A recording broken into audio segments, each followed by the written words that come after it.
कहानी एक ऐसे घर से जहां शादी का माहौल है, लेकिन टेंशन और शांति इतनी कि शादी का घर किसी जंग के मैदान जैसा दिख रहा था। अरे जैसा मर्जी डेकोरेशन कर दो, पैसों की चिंता मत करो। इतना पैसा जब लड़के वालों को दे दिया तो फूल वालों को देने में मुझे क्या दिक्कत है?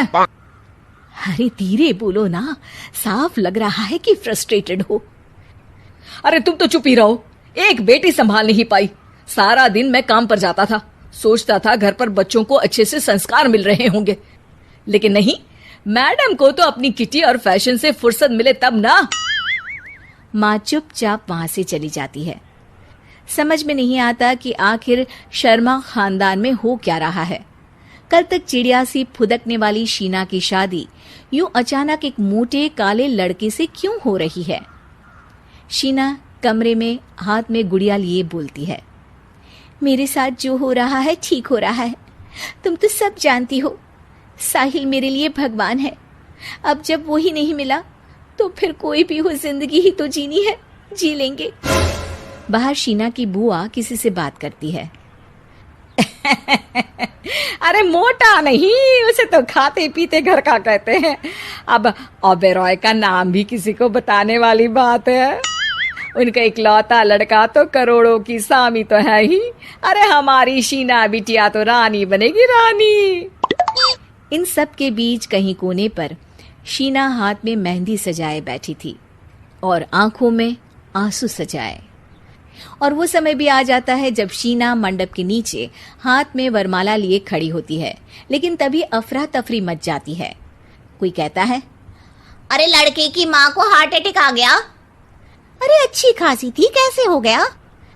अरे कहते हैं ना, किसी किसी लड़की के पैर अच्छे नहीं होते, हो सकता है कि मनहूस है ये लड़की। शीना पास खड़ी सब सुन रही थी। फिर शीना अपने कमरे में आ जाती है। शादी ये कहकर नहीं होती कि लड़की मनहूस है। अब लगातार शीना के लिए लड़के देखने आते, लेकिन आस पड़ोस या किसी के कहने पर शादी हर बार टूट जाती। लेकिन एक दिन, अंकल, मैं काफी दिनों से आपसे मिलने की कोशिश कर रहा था, लेकिन हिम्मत नहीं हो पा रही थी। अरे बेटा, हिम्मत तो हमारी टूटी पड़ी है। वैसे कौन हो तुम? अब मेरा नाम साहिल है अंकल। मैं शीना से प्यार करता हूँ और उसी से शादी करना चाहता हूँ। अरे अब तो किस जात के हो ये भी मायने नहीं रखता। बेटा, मेरी बेटी मनहूस है, ये सब कहते हैं कि इसीलिए उसकी शादी नहीं हो पा रही।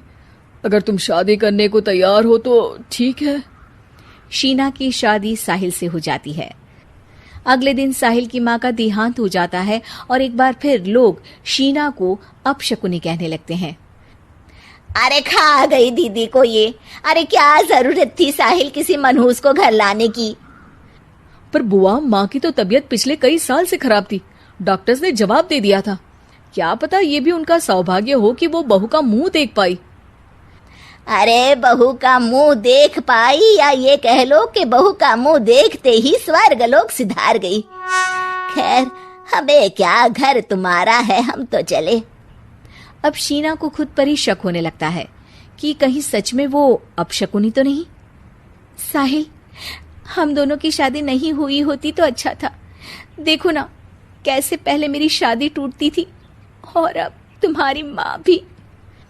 अरे ऐसा कुछ नहीं होता शीना, अपशकुनी वगैरह कुछ नहीं होता। ये सब तो ईश्वर के खेल हैं। वो शादी तुम्हारी इसलिए टूट गई क्योंकि तुमको मेरी पत्नी बनाना था, और माँ का जाना तो तय था। वो काफी बुजुर्ग थी, साथ ही एक ऐसी बीमारी से जूझ रही थी जिसमें डॉक्टर्स भी उन्हें नहीं बचा पाते। शीना साहिल की बात सुनकर तसल्ली कर लेती है और वहां से चली जाती है। अगले दिन, शीना, अरे ओ शीना। क्या हुआ? उफ, कहीं फिर मेरी वजह से कोई नुकसान?